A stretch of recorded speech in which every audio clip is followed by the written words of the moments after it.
Eh, di hadapan kita saat ini sudah ada Saudara Puadi, SPDMM, dan yang bersangkutan sudah membuat surat pernyataan yang sudah disampaikan oleh pimpinan dan melalui sekretariat Komisi 2. Saya mau cek saja tempat dan tanggal lahir di Bekasi 4 Januari 1974, betul ya? Betul, pimpinan. Jabatan saat ini anggota Bawaslu Provinsi DKI Jakarta, kemudian bertempat tinggal di Kompleks BPK 4 nomor B6, Kecamatan Kebonjeruk, Kota Jakarta Barat. Saya tidak perlu menjelaskan lagi ya soal tata tertib dan mekanisme. Jadi saya mau ingatkan saja, setelah ini nanti kita kasih kesempatan 10-15 menit untuk mempresentasikan visi dan misi, kemudian nanti dilanjutkan ada 9 penanya dari masing-masing fraksi. Setelah itu dijawab sekitar 10-15 menit lagi sambil penutup. Totalnya semuanya kurang lebih 45-1 jam. Ya. Jadi tolong diperhatikan waktunya. Kami persilakan. Baik, bismillahirrahmanirrahim. Assalamualaikum warahmatullahi wabarakatuh. Selamat sore, salam sejahtera bagi kita semua. Om Swastiastu, Namo Buddhaya, salam kebajikan. Yang saya hormati Ketua Komisi 2 DPR RI, yang saya hormati para Wakil Ketua Komisi 2 DPR RI, yang saya hormati para seluruh anggota Komisi 2 dalam acara Fit and Proper Test pada kesempatan kali ini. Saya menyampaikan salam hormat untuk semuanya. Ibu dan Bapak semua yang saya hormati, penyelenggaraan pemilu dan pilkada serentak tahun 2024 sebagaimana telah ditetapkan oleh KPU untuk pemungutan suara pemilu dilaksanakan 14 Februari 2024 dan pemungutan suara pemilihan kepala daerah dilaksanakan tanggal 27 November 2024. Meskipun banyak pihak yang menyampaikan penyelenggaraan pemilu dan pilkada serentak 2024 sebagaimana berkaca dari pembelajaran pemilu 2019 dan pilkada 2020 lalu akan mengalami dinamika dan tentunya muncul kompleksitas, kerumitan, serta adanya pelanggaran pemilu yang berulang.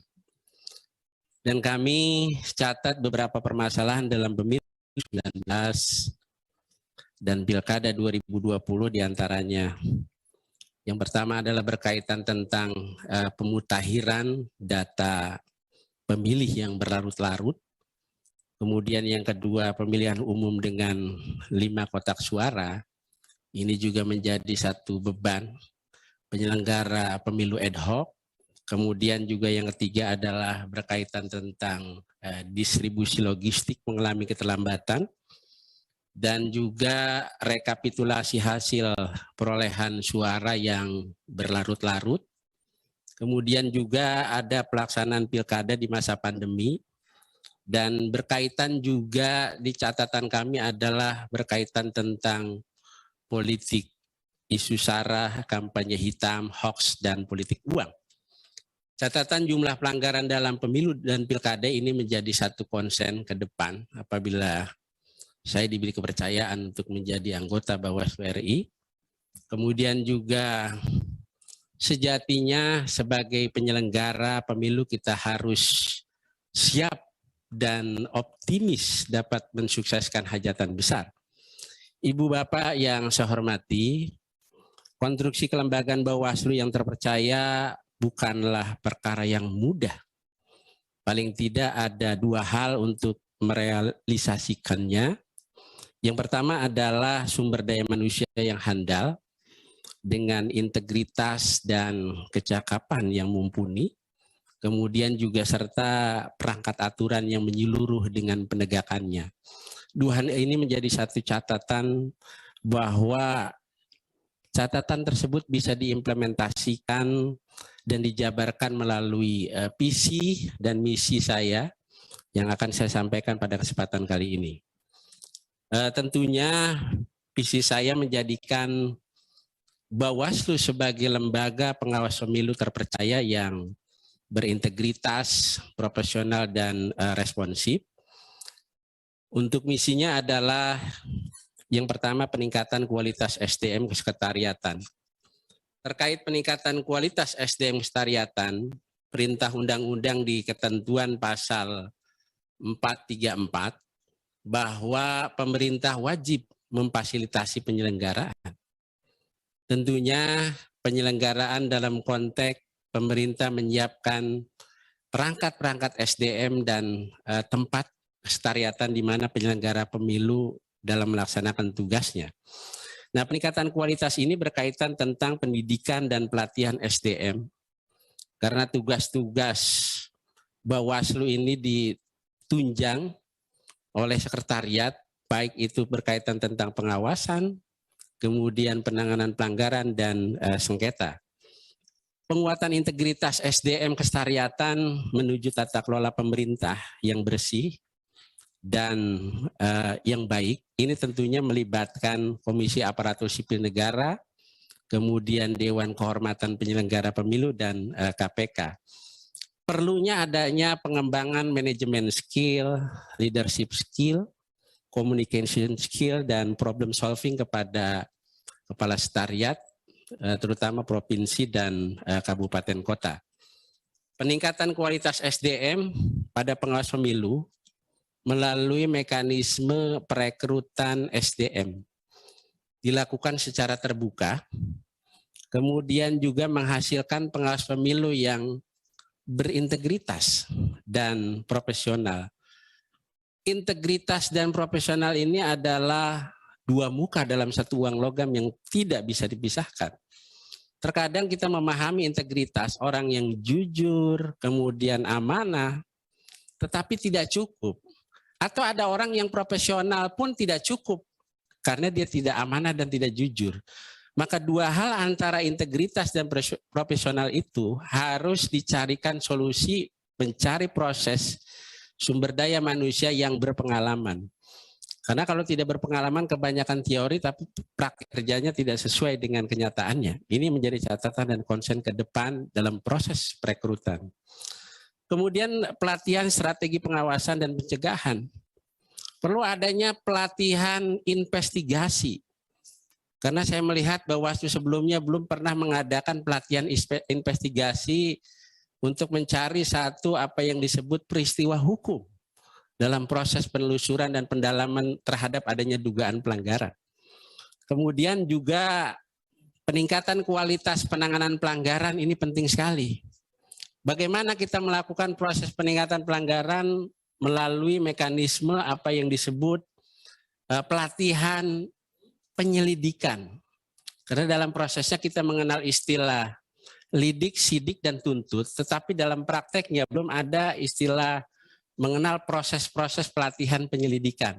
Dalam konteks ke depan, apabila saya diberi kepercayaan menjadi anggota Bawaslu, ini perlu adanya pelatihan penyelidikan dan kualitas penanganan pelanggaran semakin bermutu dalam proses mekanisme prosedur terhadap adanya dugaan pelanggaran. Kemudian juga peningkatan kualitas penyelesaian sengketa, ini penting sekali.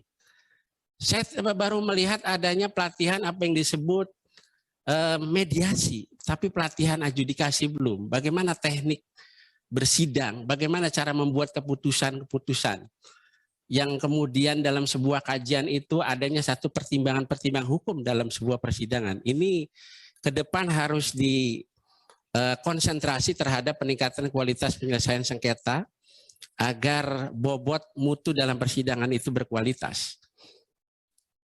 Tentunya dalam proses ini melibatkan kepolisian, kejaksaan, dan Komisi Aparatur Sipil Negara. Juga kita melibatkan Mahkamah Agung dan Mahkamah Konstitusi. Penguatan integritas SDM pengawas pemilu sangat penting sekali. Tidak sedikit banyak penyelenggara yang kemudian masuk angin, sehingga perlu adanya peningkatan yang tajam terhadap tugas fungsi pengawas pemilu itu sendiri. Karena dalam prosesnya dia tidak lepas dalam hal-hal apa yang disebut prinsip-prinsip penyelenggaraan. Kemudian juga melakukan supervisi dan pembinaan yang maksimal, khusus untuk Bawaslu provinsi dan kota yang melakukan penanganan pelanggaran. Banyak kasus-kasus di daerah yang pada faktanya tidak adanya supervisi dari pusat, sehingga dalam mekanisme penanganan pelanggaran kurang terarah.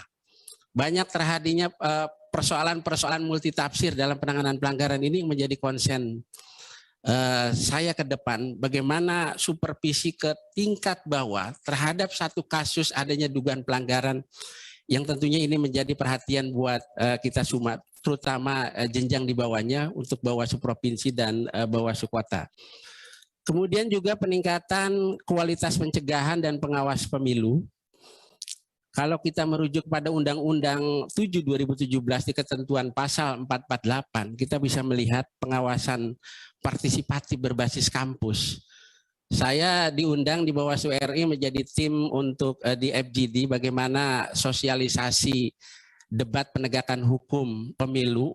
Ini harus tersosialisasi di kampus-kampus ini dalam konteks bahwa sosialisasi pengawasan partisipasi di kampus harus lebih terarah lagi, tentunya melibatkan pemantau pemilu dan stakeholder pemilu.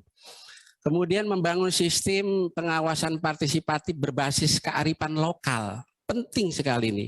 Dan komunitas di daerah dengan melibatkan tokoh masyarakat, kemudian juga tokoh agama.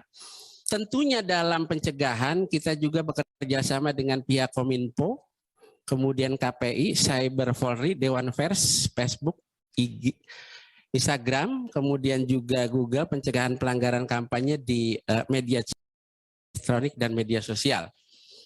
Sosialisasi peraturan perundang-undangan pemilu secara masif dan inovatif ini sangat penting sekali. Bagaimana undang-undang itu bisa tersosialisasi kepada peserta, kemudian kepada masyarakat dengan melibatkan pemantau pemilu, kampus kita libatkan juga dengan stakeholder. Kemudian juga sosialisasi peraturan perundang-undangan melalui media sosial dengan melibatkan pemantau pemilu dan jaringan sosial. Sosialisasi ini berkaitan tentang pencegahan, stop politik uang, dan stop politik identitas, stop ujaran kebencian dan hoax ya. Penguatan kualitas produk hukum yang harmonis dan terintegrasi.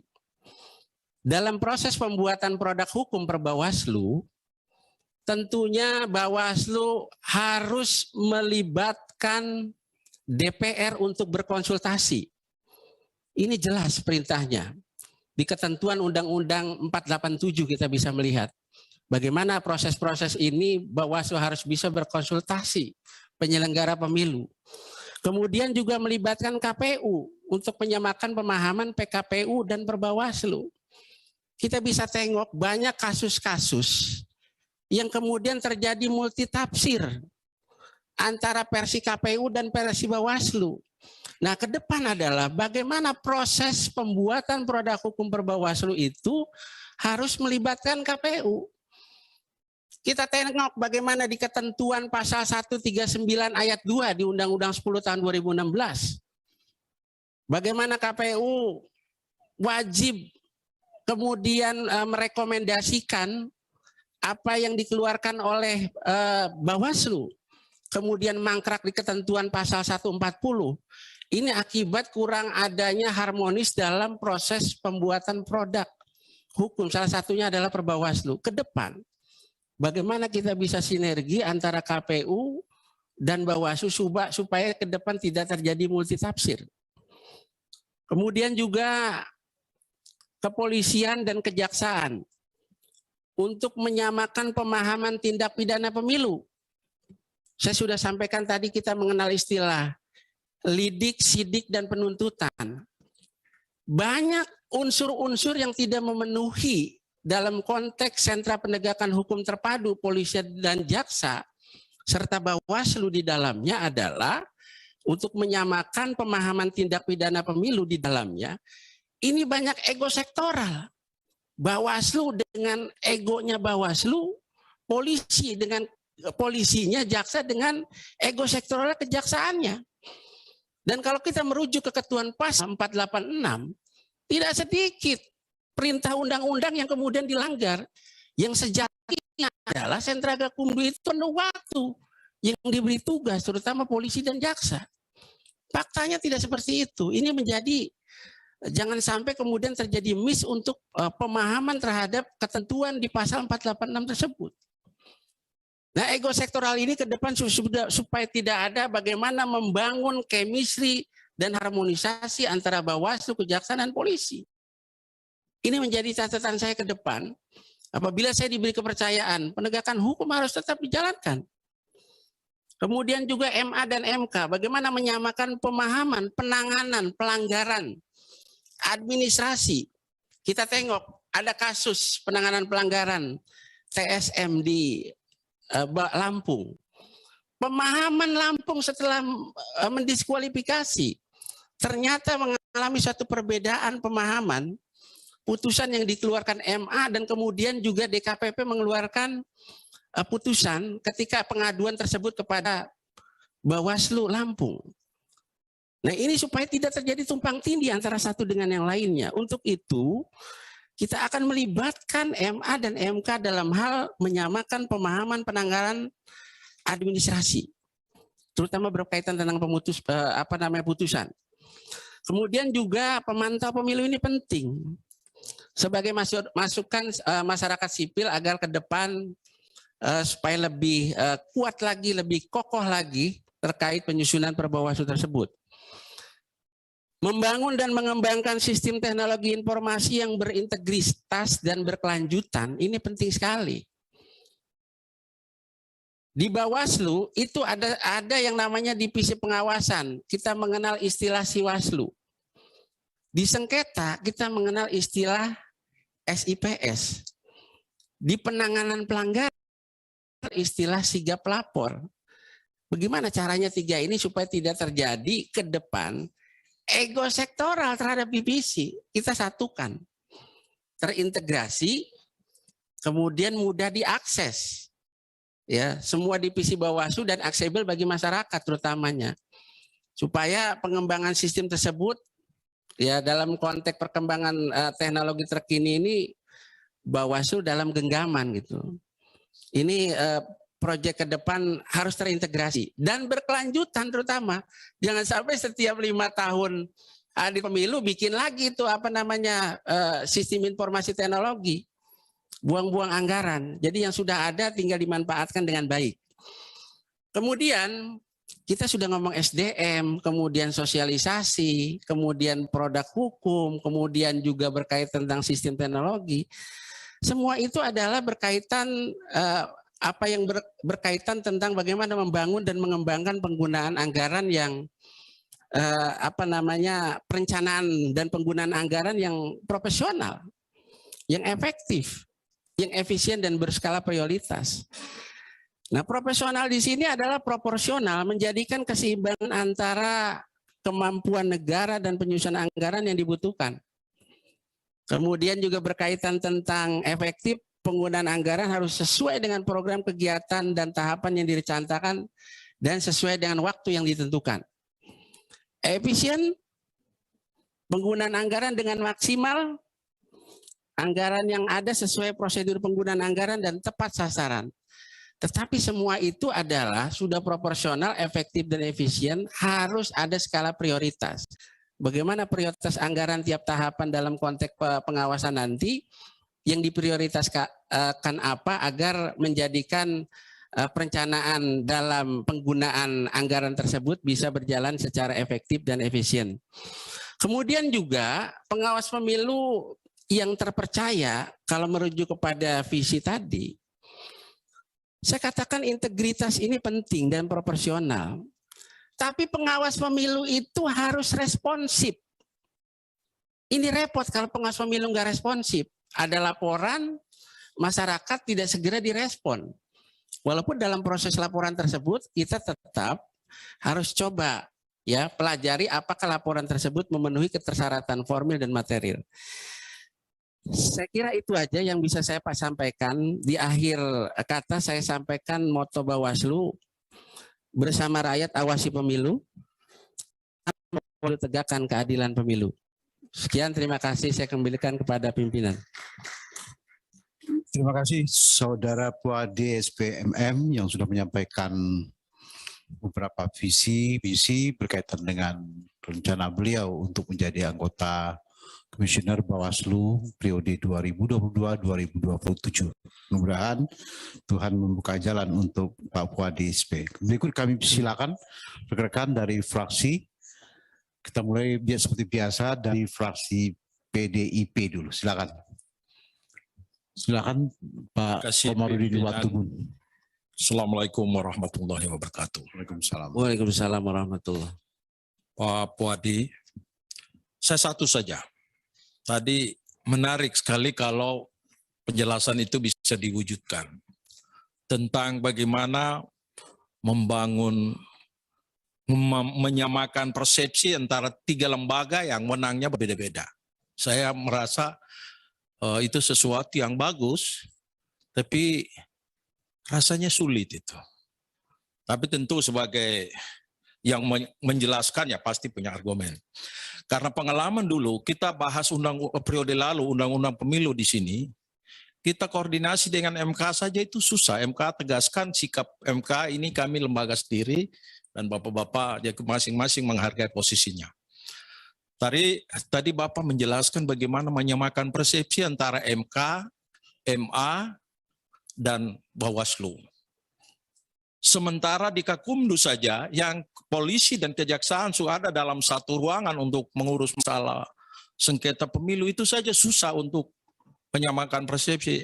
Nah, saya mohon penjelasannya bagaimana cara menyamakan tiga lembaga itu dalam ada itu masalah pemilu, sengketa pemilu. Makasih. Terima kasih Pak Komar dari fraksi PDI. Berikut kami silakan dari fraksi Golkar. Fraksi Golkar untuk membalas salam dari pimpinan rapat mengamanatkan Bu Sari. Siap. Terima kasih, saya terima salamnya. Silakan Ibu Sari.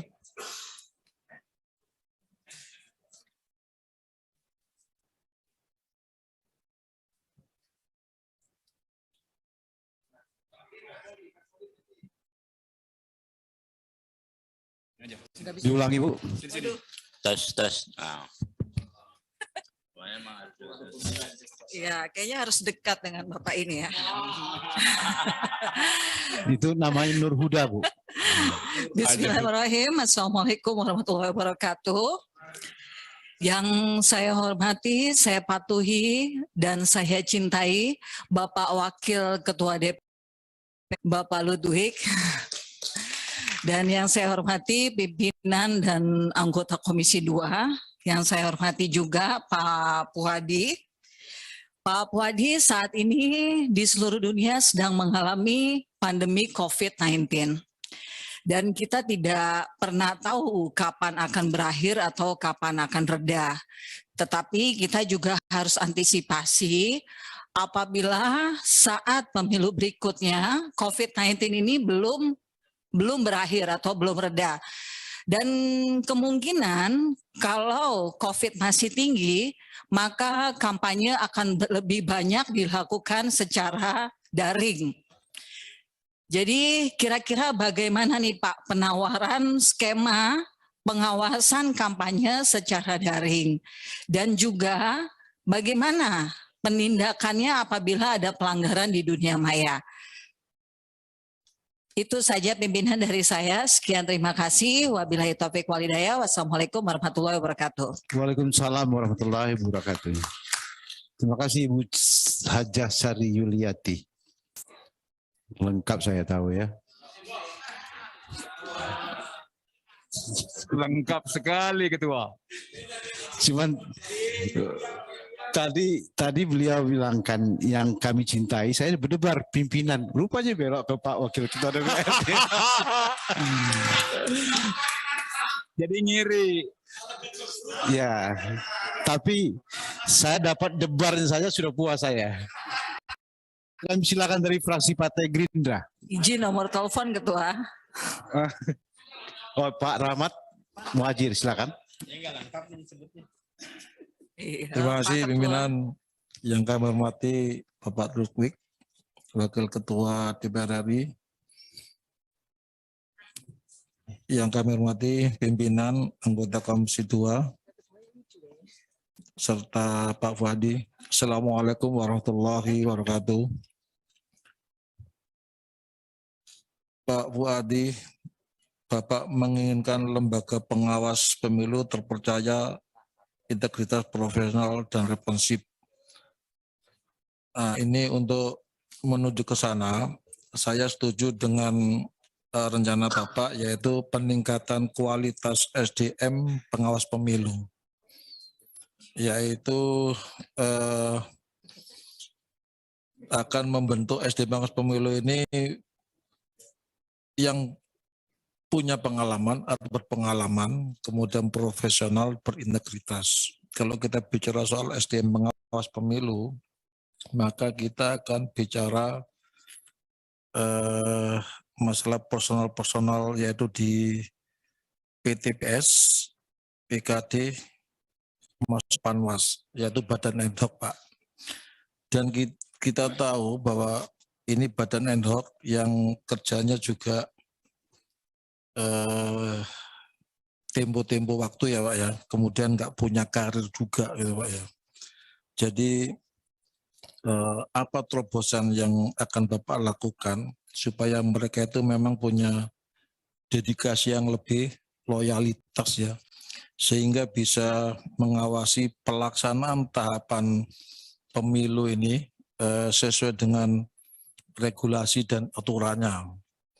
Kemudian kira-kira kalau kita itu menginginkan personal di badan ad hoc ini yang ideal ya Pak, ini kira-kira butuh waktu berapa lama ini dan berapa biaya anggarannya yang diperlukan untuk mereka bisa mempunyai dedikasi dan loyalitas sehingga kita harapkan mereka juga punya profesional atau integritas yang tinggi sementara. Terima kasih pimpinan. Assalamualaikum warahmatullahi wabarakatuh. Waalaikumsalam warahmatullahi wabarakatuh. Tidak berdebar, Pak. Sudah hilang debarnya. Berikut kami silakan dari fraksi Partai Nasdem. Silakan Pak Subandri. Terima kasih pimpinan. Yang saya hormati Bapak Wakil Ketua DPR yang selalu hadir di hadapan kita semuanya, bersama-sama kita. Yang saya hormati pimpinan dan anggota DPR RI Komisi 2, dan tentunya rekan kita Wadi sebagai calon anggota Bawaslu RI. Saya dari Nasdem, Dapil Jogja. Saya ingin mengomentari apa yang Anda sampaikan tadi berkaitan dengan penguatan kualitas produk hukum ya, yang harmonis dan terintegrasi. Dan di dalam Anda paparkan bahwa menginginkan produk hukum yang nanti Anda bentuk itu tidak gonta-ganti, bisa panjang, gitu kan? Nah, itu ide yang luar biasa menurut saya. Tidak setiap penggantian Bawaslu ganti peraturan, penggantian Bawaslu ganti peraturan. Itu adalah ide yang luar biasa. Tetapi tentunya itu tidak hanya semudah pembentukan terhadap produk hukum tersebut. Nah, yang saya soroti adalah bagaimana Anda melakukan kajian ataupun undang-undang tersebut, atau peraturan tersebut atau produk hukum tersebut bisa diterjemahkan, bisa dijalankan oleh stakeholder Anda. Tentunya adalah ad hoc yang ada di kecamatan, di desa maupun di kabupaten. Ini tidak mudah ya, tidak mudah. Karena bagi mereka yang tidak memiliki integritas sebagaimana Bawaslu yang ada di Jakarta, sulit untuk itu dilakukan. Nah, oleh karena itu pertanyaan saya adalah bagaimana cara membuat produk hukum Anda nanti sehingga mampu dijalankan tidak hanya satu periode, tapi mampu dijalankan, mampu diterjemahkan, dan mampu diimplementasikan oleh stakeholder Anda yang ada di bawah, yaitu namanya ad hoc atau ada apa namanya panwas dan sebagainya itu. Sehingga penegakan hukum, pengawasan pemilu berjalan simultan dari pusat sampai dengan titik yang terakhir, yang terendah dari TPS. Itu aja, terima kasih. Assalamualaikum warahmatullahi wabarakatuh. Waalaikumsalam warahmatullahi wabarakatuh. Terima kasih Pak Subardi dari fraksi Partai Nasdem. Berikut kami persilakan dari fraksi Partai Kebangkitan Bangsa. Pak Yanuar Prihatin. Terima kasih pimpinan. Assalamualaikum warahmatullahi wabarakatuh. Pimpinan dan anggota yang terhormat dan hadirin sekalian, saya satu saja Pak pertanyaan saya terkait dengan apa yang semestinya dilakukan oleh Bawaslu untuk memperkuat aparat Bawaslu di level paling mikro, paling bawah, terutama di Panwascam sampai ke desa atau kelurahan, terkait dengan kinerja mereka, terkait dengan spirit kerja mereka, terkait dengan penegakan hukum, terkait dengan metode, mekanisme pengawasannya, dan seterusnya. Kenapa saya tanyakan ini? Oleh karena di dalam banyak hal, di dalam banyak kasus, di dalam beberapa kejadian, jumlah mereka dengan beban kerja di lapangan itu kan nggak sebanding, Pak, nggak seimbang. Misalnya satu desa itu hanya ada satu pengawas pemilu, ya kan? Sehingga ini memerlukan perhatian, memerlukan teknik cara bagaimana mengefisienkan cara kerja mereka di level lapangan, sehingga bisa dalam suasana keterbatasan tetap kinerja mereka bisa optimal. Terima kasih Pak, itu saja. Assalamualaikum warahmatullahi wabarakatuh. Waalaikumsalam warahmatullahi wabarakatuh. Terima kasih Pak Yanuar Prihatin dari PKB. Berikut kami silakan dari fraksi Partai Demokrat. Terima kasih pimpinan. Assalamualaikum warahmatullahi wabarakatuh. Anwar Hafiz. Selamat sore, salam sejahtera buat kita sekalian. Bapak Wakil Ketua DPR RI yang kami banggakan, Bapak Pimpinan serta anggota Komisi 2, Pak Puadi,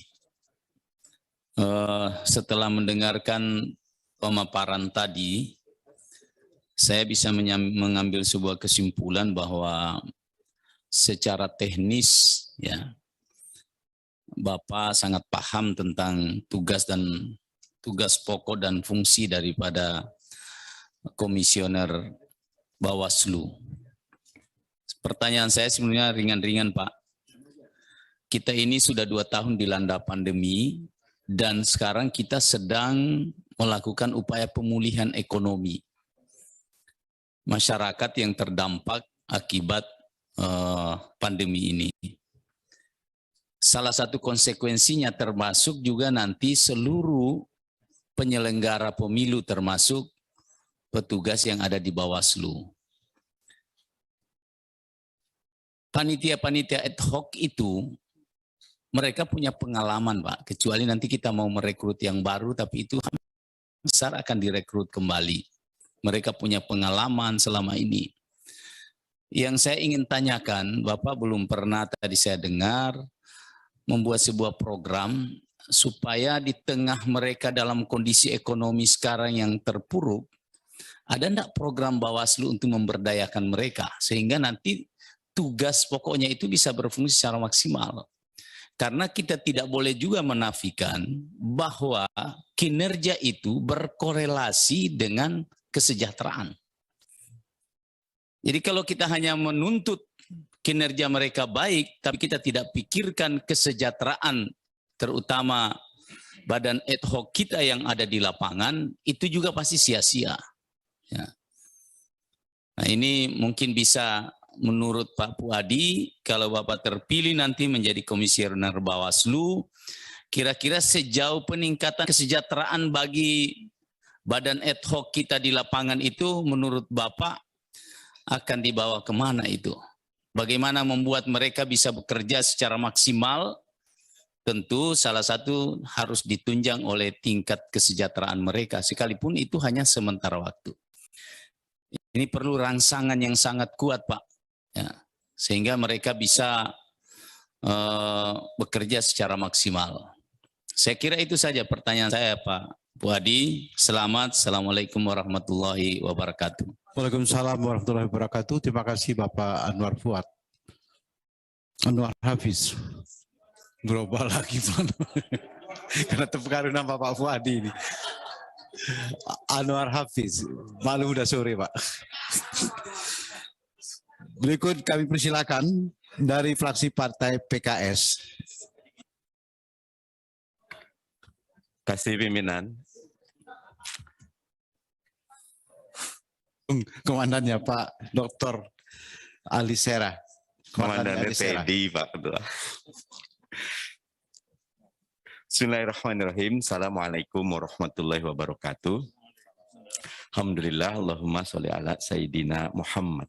Amma ba'd. Selamat sore dan salam sejahtera untuk kita semua. Pertama, saya sampaikan kebanggaan dulu buat Adinda Fuadi. Ya, sama-sama Betawi ya. Jarang-jarang ada Betawi tampil seperti ini gitu loh.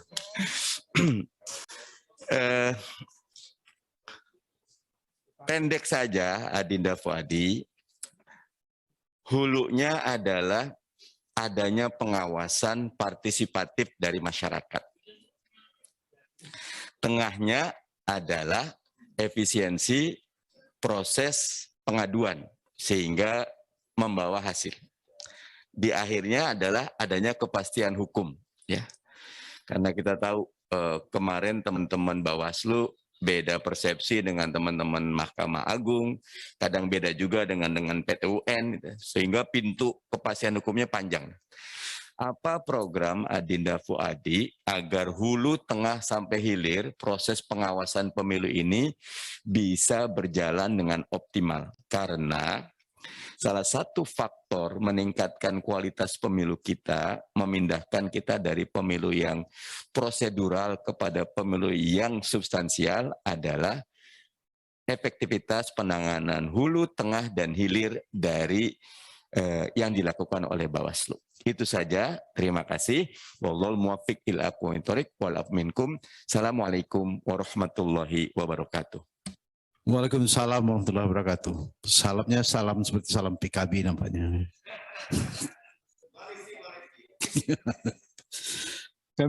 Kami nyampaikan terima kasih kepada Pak Mardhani Alisera. Berikut kami silakan dari fraksi Partai PAN. Bu ya. Dari sini pimpinan. Oh ya, silakan Pak Ibnu. Mendapatkan amanah dari Pak Kapoksi saya. Terima kasih. Assalamualaikum warahmatullahi wabarakatuh. Salam. Bapak Kiai Haji Samsurial yang masih memimpin kita semuanya di sini beserta seluruh pimpinan Komisi 2 beserta tentunya kawan-kawan semua Komisi 2 yang saya hormati, dan tentunya kepada Bapak Wakil Ketua DPR yang masih membersamai kita, yang kita banggakan dan kita muliakan. Tentunya selamat datang. Kemudian kepada Pak Fuadi yang saya kira sudah menunggu sejak hari-hari ini, mungkin sambil sakit perut gitu. Pak Fuadi, ada dua pertanyaan saya yang mungkin ya untuk memperkaya kita semuanya, bagaimana caranya agar nanti Pak Fuadi jika terpilih atau diberi kepercayaan oleh kita semuanya dan juga tentunya diberi amanah oleh Allah Subhanahu wa taala untuk menjabat sebagai komisioner ke Bawaslu ke depan, itu kiranya bisa betul-betul menjaga demokrasi kita yang sudah kita perjuangkan sejak lama. Yang pertama, pemilu 2024 ini tentunya dalam sejarah menjadi yang pertama kali nantinya ada di tahun yang sama kita akan melakukan pemilu legislatif dan tentunya pilpres seperti 2019 ditambah namanya pilkada di akhir 2024. Insya Allah itu terjadi. Nah, dalam kesempatan kali ini saya ingin menanyakan bagaimana nanti kira-kira strategi dan tentunya yang lebih yang lebih detail gitu kira-kira, karena kita seringkali kita melupakan hal-hal yang lebih rinci ya. Menangani persoalan-persoalan pelanggaran di daerah itu atau di satu lokus gitu, tetapi melibatkan mungkin istilahnya itu beberapa pilihan di situ. Misalkan ada pilihan DPR RI, tapi juga kita DPRD Provinsi, ada DPRD Kabupaten Kota. Ini kan sekali waktu tapi ada 3 pemilihan plus mungkin tentunya pilihan presiden dan DPD. Nah, bagaimana caranya itu ada strategi khusus agar kiranya penanganannya itu akurat dan efektif gitu. Jadi yang detail itu tidak harus jelimet gitu, tapi tentunya menyederhanakan juga tidak harus kemudian membuat tidak akurat. Nah, itu mohon kiranya bisa ada ide apa yang nanti Pak Fuadi sampaikan. Yang kedua, kita ada satu pemilu pilkada ya beberapa yang lalu yang dimenangkan oleh orang yang memiliki dui kewarganegaraan gitu. Nah, saya ingin tahu ini sebagai anggap saja misalnya sebagai anggota Bawaslu nanti gitu ya. Jika kejadian itu terjadi, semestinya peran Bawaslu itu bagaimana dan di mana? Nah, saya kira itu saja dari saya. Terima kasih Bapak Pimpinan. Assalamualaikum warahmatullahi wabarakatuh. Waalaikumsalam warahmatullahi wabarakatuh. Terima kasih Bapak Ibnu Mahmud Bilaluddin dari fraksi Partai PAN. Berikut terakhir kami silakan Bapak Dr. Ahmad Baidowi dari fraksi P3 tanpa doa. Terima kasih. Assalamualaikum warahmatullahi wabarakatuh. Izin Buya, diizinkan Buya. Oh ya, kalau Buya mengizinkan kita lanjut. Pimpinan dan anggota Komisi 2 yang kami hormati, calon anggota Bawaslu Bapak Puadi, yang juga hadir pada kesempatan siang sore ini untuk menuntaskan proses fit and proper test di Komisi 2 dan mudah-mudahan nanti bisa lanjut termasuk 5 orang yang dipilih. Tadi di pemaparannya disampaikan terkait dengan beberapa hal kaitannya dengan sinkronisasi peraturan pelaksanaan undang-undang, khususnya undang-undang pemilu. Ada satu memang di situ memang diatur di undang-undang bahwa ada istilah rapat konsultasi bersama DPR. Nah, meskipun Mahkamah Konstitusi sudah membatalkan terkait dengan rapat konsultasi itu tidak mengikat, namun ketika rapat konsultasi dengar pendapat, nah RDP-nya itu yang keputusannya mengikat. Di publik seringkali dimaknai rapat konsultasi dengan DPR, penyelenggara pemilu dianggap tanda kutip ya intervensi. Bahwa ini intervensi DPR terhadap penyelenggara pemilu. Seringkali kita menemukan hal seperti itu. Nah, bagaimana Pak Puadi menanggapi hal tersebut, kaitannya konteks rapat konsultasi, di sisi lain publik itu menilainya itu intervensi gitu.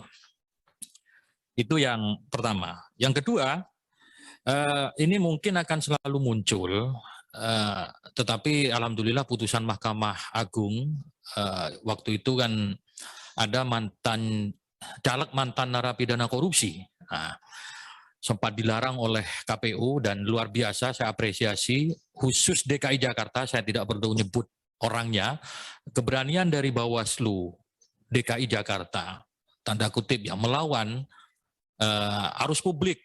Yang waktu itu tepuk tangan lah setiap ada mantan caleg mantan napi koruptor dilarang, wah itu tepuk tangannya luar biasa dari publik. Meskipun itu melanggar aturan gitu. Betul. Nah, meskipun itu melanggar aturan. Nah, waktu itu kalau nggak salah di Bawaslu DKI, meskipun belum ada putusan Mahkamah Agung, tetap meloloskan calon yang dibatalkan, yang tidak diloloskan oleh KPU. Nah, situasi seperti ini saya berharap konsistensi Pak Puadi dalam menegakkan aturan, ketentuan perundang-undangan tidak perlu terpengaruh oleh desakan-desakan publik. Yang penting tegak lurus terhadap ketentuan perundang-undangan. Terima kasih Ketua. Assalamualaikum warahmatullahi wabarakatuh. Waalaikumsalam warahmatullahi wabarakatuh. Terima kasih Bapak Ibu yang kami hormati, anggota Komisi 2 yang sudah menyampaikan pandangan dari fraksi-fraksi kepada rekan kita Fuadi yang sekarang ini duduk sebagai yang akan dimintakan jawaban dan penjelasan berkenaan pertanyaan-pertanyaan tersebut. Waktu kami berikan 15 menit, hanya saja kami mengingatkan bahwasanya sudah 2 anggota yang enggak kebagian memberikan jawaban untuk pertanyaan dari fraksi PKS, PAN, dan P3. Nanti kita khawatir tak dapat memberikan penilaian. Padahal kita akan memberikan penilaian 100 misalnya seperti itu kan. Jadi tolong di set waktunya, pas 15 menit, selesai semua yang ditanyakan dijawab. Silakan Pak Fuadi. Ya, baik, terima kasih pimpinan. Apa yang ditanyakan oleh para pimpinan DPR Komisi 2, saya ucapkan terima kasih pertanyaan yang luar biasa. Karena untuk membangun pemilu pilkada serentak 2024 ke depan memang perlu masukan-masukan agar ke depan lebih baik lagi. Saya ucapkan terima kasih pertama pada Pak Komarudin Watubun dari PDIP atas pertanyaannya. Yang kedua pada Ibu Insinyur Haji Sari Yuliati, terima kasih pertanyaannya dari Golkar. Kemudian ada insinyurnya kalau saya lihat. Kemudian yang ketiga, terima kasih pertanyaan dari Gerindra, Pak Haji Rahmat. Kemudian dari Nasdem, Pak Subarji, SHMH, terima kasih. Dan kemudian dari PKB, Bang Yanwar Prihatin, terima kasih. Langsung saja Pak, langsung aja. Dan PKS, Pak Mardani, serta PAN, Pak Ibnu, dan P3, Pak Ahmad Bedowi.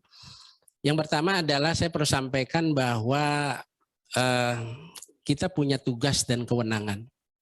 Di ketentuan pasal 93, 94, 95 bagaimana tugas Bawaslu mengawasi tahapan penyelenggaraan pemilu, menyusun tata laksana.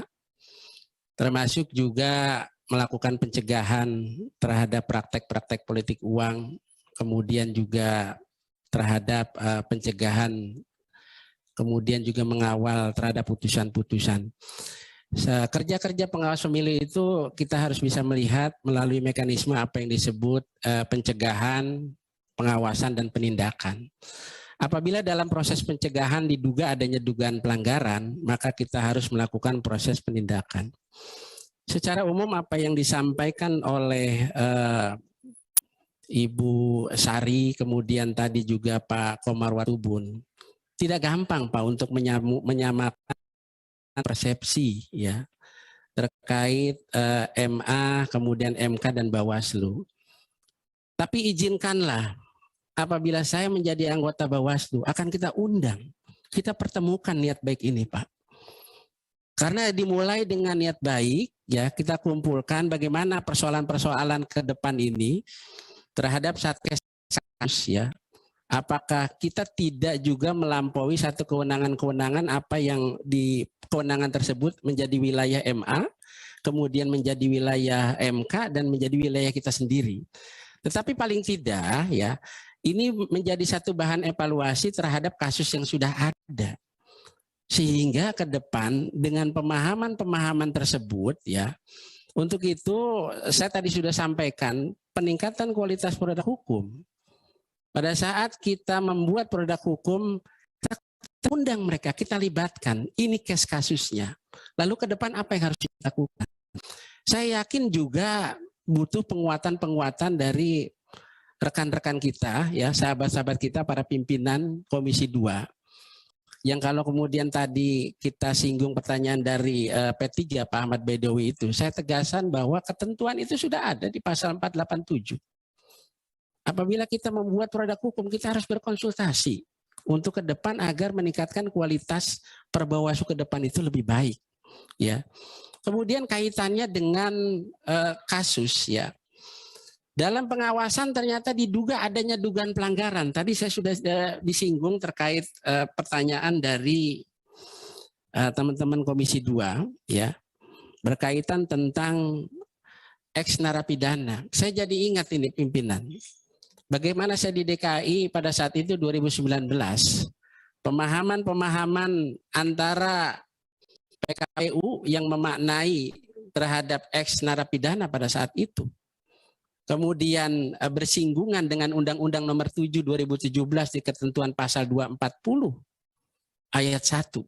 Kita bisa lihat, kita bisa compare antara PKPU dengan undang-undang. Nggak mudah ternyata itu. Ketika ada caleg yang kemudian dalam tahapan pencalonan tidak masuk. Ini bicara tentang hak pilih dan hak dipilih. Apakah PKPU membatasi hak pilih dan dipilih seseorang? Ketika kemudian PKPU mencoret atau kemudian tidak meloloskan ex narapidana. Kerja-kerja kita dilakukan secara profesional, Pak. Kemudian kita lakukan proses, ya, menerima adanya laporan. Ketika caleg tersebut melakukan upaya hukum, melakukan proses laporan kepada Bawaslu pada saat itu dengan mekanisme kita mengenal istilah mediasi. Apabila tidak mencapai kata sepakat, kemudian langsung diproses melalui apa yang disebut proses adjudikasi. Dan pada saat itu saya diberi ruang, diberi kesempatan untuk menjadi pimpinan sidang pada saat itu. Mohon maaf, saya bukan orang yang berlatar belakang hukum, Pak. Tetapi dengan kerja-kerja secara profesional pada saat itu, laporan diterima, kemudian melakukan proses registrasi setelah memenuhi ketersyaratan foril material, mediasi dua pihak 2 hari tidak menemukan kata sepakat, proses adjudikasi, kemudian kita minta keterangan-keterangan pada pemohon dan kemudian termohon, lalu pada saat sebuah kesimpulan kita menyampaikan pertimbangan-pertimbangan hukum.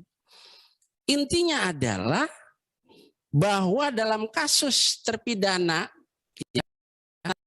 tersebut, bahwa ketentuan PKPU 20 tahun 2018 itu bertentangan dengan Undang-Undang Nomor 7 tahun 2017, Pak. Karena bertentangan antara PKPU dan undang-undang, kita harus meruntut kepada tata urutan perundang-undangan. Bahwa undang-undang yang lebih tinggi itu mengesampingkan kepada peraturan yang ada di bawahnya. Jadi kalau kata bahasa hukumnya itu kita mengenal istilah leg inferior, mengesampingkan terhadap undangan di bawahnya. Nah, ini yang menjadi catatan pada saat itu. Sehingga mau tidak mau, putusan ini ternyata memang pahit untuk disampaikan. Supaya lebih jelas hal yang mananya yang bertentangan. Artinya supaya enggak nanggung-nanggung. Tadi saudara menyebutkan bahwa PKPU tadi bertentangan dengan Undang yang nomor 7 tahun 2017. Hal yang mana yang bertentangan? Terima kasih. Bahwa di ketentuan KPU dalam peraturan PKPU nomor KPU 20 tahun 2018 ya, kalau kita merujuk di pasal 4 ayat 3 bahwa prosesnya adalah dalam dalam proses di PKPU 20 tersebut di ayat 4 bahwa inkrah berkekuatan hukum tetap terpidana tersebut, di situ memang kalau di penegasannya di undang-undang itu kecuali mereka jujur dan kemudian terbuka gitu loh. Nah, ketika PKPU itu membuat norma baru ya dengan aturan-aturannya ya, bahwa perintah di Undang-Undang 7 itu sudah ada aturan tersebut. Bahwa ex narapidana itu boleh kecuali mereka jujur, kemudian juga menyampaikan kepada publik apa yang dilakukan gitu. Sehingga antara PKPU dengan Undang-Undang Nomor 7 itu bertentangan. Nah, kita bandingkan di tata urutan perundang-undangannya. Jadi berkaitan tentang hak pilih dan dipilih itu, kapasitas PKPU itu tidak dalam kapasitas untuk membatasi hak seseorang. Karena undang gitu. Jadi kita compare pada saat itu dan kebetulan kita lihat di pertimbangan-pertimbangan hukum atas dasar bahwa masukan-masukan daripada ahli ya, kemudian kita simpulkan bahwa ya kita membolehkan bahwa caleg tersebut untuk ikut dalam tahapan selanjutnya. Nah, ini yang menjadi catatan kita. Nah, kemudian juga ya tadi menyinggung terhadap duit kewarganegaraan. Saya contohkan di Indonesia kasus Orin ya di NTT. Walaupun memang saya di DKI, tapi paling tidak saya mempelajari kasus tersebut. 5 September, Bawaslu itu sudah bersurat kepada KPU terkait kewarganegaraan caleg calon bupati tersebut. Bagaimana status kewarganegaraan calon bupati? Begitu Bawaslu bersurat kepada KPU, KPU tidak menindaklanjuti jawaban surat yang disampaikan oleh Bawaslu. Kemudian Bawaslu menyurati kepada imigrasi ya TPI 1 Kupang. Pada 5 September dijawablah oleh imigrasi TPI 1 Kupang 10 September. Apa jawaban imigrasi tersebut? Oh iya sudah disampaikan. Ini status kewarganegaraan atas nama orang tersebut, yaitu warga negara Indonesia. Tetapi 15 September ada undangan lagi disampaikan kepada Bawaslu apa yang kemudian sudah tentang status kewarganegaraan tersebut ya dicabut kembali. Yang mau jadi catatan buat saya seperti ini adalah apabila terjadi kasus seperti ini, sebagai seorang pengawas pemilu harus mencarikan informasi awal. Apa informasi awal? Ada rasa curiga. Informasi awal ini adalah menelusuri, mendalami ada apa ini yang kemudian status kewarganegaraannya sudah disampaikan warga negara Indonesia menjadi dicabut kemudian menjadi bias gitu loh. Itu satu. Yang kedua, Bawaslu Sabuaraja pada saat itu menyampaikan surat juga ya kepada Kementerian Hukum juga ke Kedutaan Besar juga tidak disesekkan. Artinya tidak diendingkan kepada dan Bawaslu RI yang kemudian ini menjadi pemahaman yang terlalu jauh untuk penanganannya. Seharusnya ada upaya-upaya apa yang tinggal 5 disebut menit lagi Pak Puadi, izin kami ingatkan. Nah ini yang menjadi masalah. Nah ini jadi catatan kita adalah bahwa kasus seperti inilah yang tadi saya sampaikan di misi saya ke depan adalah bagaimana peningkatan penanganan kualitas sumber daya manusia ini yang handal supaya tidak terjadi lagi penanganan yang kemudian kasusnya berjalan jauh terlalu jauh. Terkait pertanyaan Bu Sari tadi adalah bagaimana protap berkaitan tentang COVID ke depan. Sederhana, sepanjang payung hukumnya itu berjalan, ya sudah ada, kita harus laksanakan. Kan pintunya tinggal 2 nih Bu, apakah pintu itu temuan ataukah pintu itu laporan. Temuan adalah pengawasan aktif pengawas pemilu, laporan masyarakat melaporkan. Hanya saja yang menjadi catatan adalah kalau kemudian merujuk Undang-Undang Nomor 7 Tahun 2017, setelah mekanisme penanganan pelanggaran berjalan, maka waktunya itu 7+7. Tetapi dalam konteks penanganan pilkada, pemilihan itu waktunya 3+2. Tinggal nanti disesuaikan saja. Karena peraturan-peraturan bersama di situ yang kemudian menyesuaikan terhadap kondisi mekanisme penanganan pelanggaran yang berada.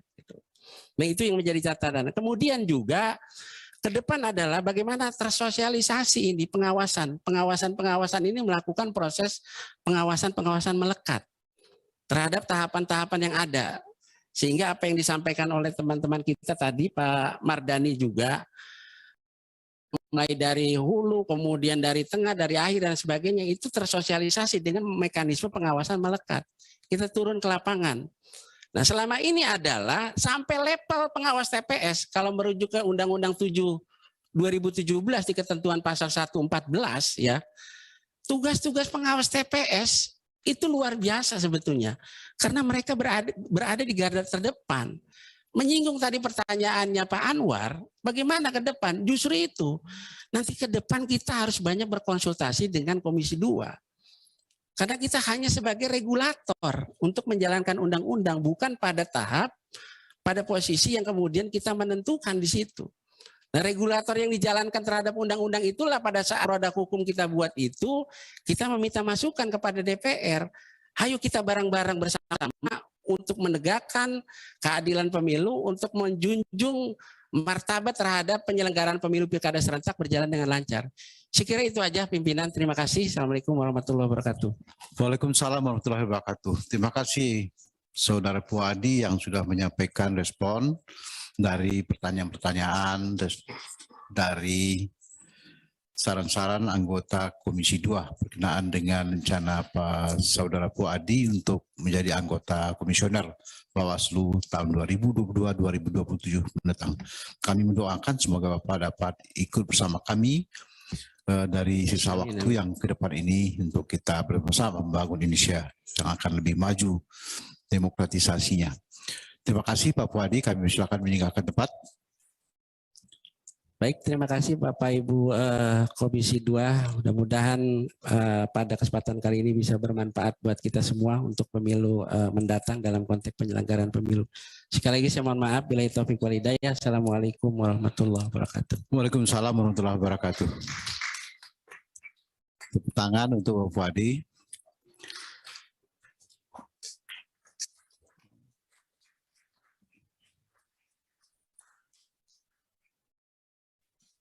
Bapak pimpinan DPR RI yang kami hormati, Pak Ludwig dan anggota Komisi 2 yang berbahagia. Sisa jumlah anggota calon komisioner Bawaslu saat ini ada 3 orang. Waktu persis menunjukkan jam 17:30. Informasi terakhir yang kami dapatkan adalah bahwasanya salah satu dari anggota kita yang kemarin berkirim surat, tidak perlu kami sebutkan namanya, tapi sampai dengan tadi malam, sampai dengan kemarin masih bersama kita. Ternyata beliau positif terpapar COVID. Oleh karena itu, pimpinan kita tadi menyarankan kepada kita bahwasanya insya Allah kita sekarang ini langsung dari Yankes DPR RI untuk memberikan pelayanan kepada kita untuk kita melakukan PCR menjelang maghrib ini. Kita sudah dapat izin dari pimpinan DPR RI, kita gunakan waktu ini karena memang tidak memungkinkan untuk kita teruskan menginterview. Kita gunakan waktu ini untuk PCR di sini dan petugas Yankesnya insya Allah mudah-mudahan sudah PCR. Entah apa panjangnya. Bahasa kami di swab. Jadi kita akan tusuk hidung pada sore hari ini, insya Allah kita akan dapat segera hasilnya. Mudah-mudahan kita dapat melanjutkan tugas ini setelah sholat maghrib dan setelah kita makan malam bersama. PCR Pak, PCR. Ya, nggak apa-apa. Pokoknya PCR dulu, kita penuhi dulu standar itu. Karena semalam ini tetap kita akan meneruskan. Kita akan tetap meneruskan wawancara kita, fit proper test kita untuk 3 anggota lagi. Sampai pukul 10. Kita akan mulai tepat waktu jam 7 setelah makan malam dan setelah kita melaksanakan sholat maghrib. Barangkali ini patut menjadi perhatian bersama. Kami terima kasih atas perhatian Ketua DPR RI, Pak Ludwig, yang pada saat ini masih bersama kita. Beliau memberikan izin kepada kita untuk kita break untuk dilaksanakan PCR untuk setiap anggota yang hadir saat ini. Terima kasih. Assalamualaikum warahmatullahi wabarakatuh. Sementara ini pertemuan kita skor sampai dengan berikutnya.